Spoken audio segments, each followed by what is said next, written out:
All right, today we're jumping right into a pretty intense political firestorm that was kicked off by just one speech in Germany's parliament. We're going to break down the arguments piece by piece to really understand the message one of the country's top opposition leaders was trying to send. Let's get right into it.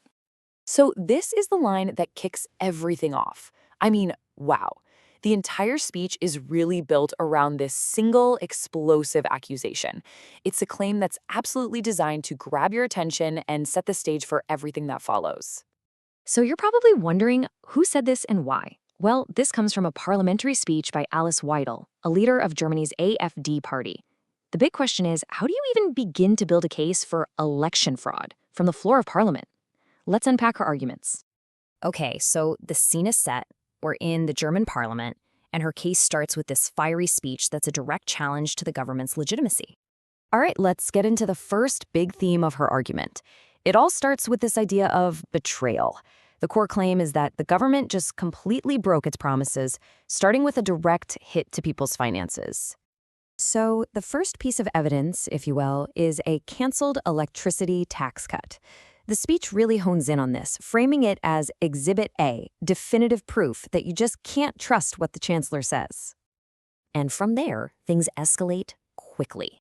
The speech alleges the government didn't just break a promise, but that it deliberately dismantled Germany's constitutional debt brake. That's a rule limiting new borrowing. And the accusation is that this wasn't some emergency measure, but a pre-planned coup to fund its own agenda. Now, to make that accusation feel real, they put a huge number on it. We're talking 850 billion euros. A number that big is designed to shock you, to make you feel the scale of what she's calling a debt orgy. And to put that 850 billion into perspective, the speech frames it like this. This new borrowing would jack up Germany's total state debt by 50% in just 4 years. The message is clear. This isn't just borrowing, it's a financial catastrophe in the making. Okay, so after the economic argument, the speech pivots to its second major pillar, migration. And, this is where some of the most charged language and statistics really come into play.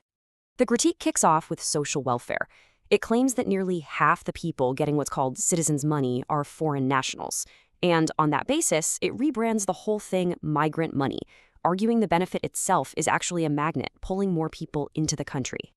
The speech then starts connecting the dots between specific immigration figures and social problems. For instance, it argues that family reunification is like adding a whole new city's worth of people every single year, and it directly links the number of kids who can't speak German to the country's slipping international education scores. And then the rhetoric takes a really dramatic turn. To describe the demographic and cultural changes that she's attributing to immigration, the speech uses the word genocide, a hugely powerful and, of course, controversial term. From there, the argument pivots to public safety. It throws out a statistic of 80 knife attacks a day, linking them specifically to certain nationalities. And then it accuses the police of being misused to silence dissent, to intimidate the thinker, instead of doing their job securing the borders.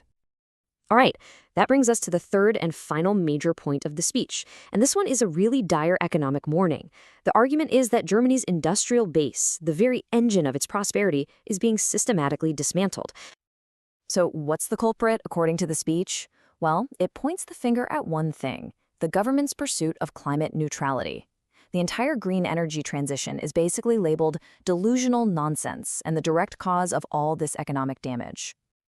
And here's the core of that economic argument. It's presented as a stark, simple trade-off. The speech claims that in the last year, Germany lost 100,000 industrial jobs while adding 100,000 public service jobs. So it frames it as a direct swap from the productive economy to the administrative one. To make this feel less like an abstract number and more like a real crisis, the speech starts naming names. It points to rising corporate bankruptcies, the exit of an industrial giant like ThyssenKrupp from German steel, and even future cuts at Volkswagen. Each one is presented like another marker on a road to economic ruin. So after painting this really bleak picture of all these cascading problems, the speech shifts gears. It's not just about what's wrong, it wraps up by offering its own very clear 4-point plan, which is designed to be a complete reversal of the current course. And here's what that proposed remedy looks like. It's a complete 180. It calls for slashing taxes, a closed-door migration policy, restarting nuclear power while getting rid of carbon pricing, and a total overhaul of the welfare system. This whole package is presented as the only way out of the crisis. So let's just recap. We've seen the argument unfold. Accusations of betrayal, warnings of social and economic collapse, and finally, a radical alternative plan. The speech started by calling the government an election fraud. I think the ultimate question is, after hearing all these arguments laid out, how many citizens start to believe it?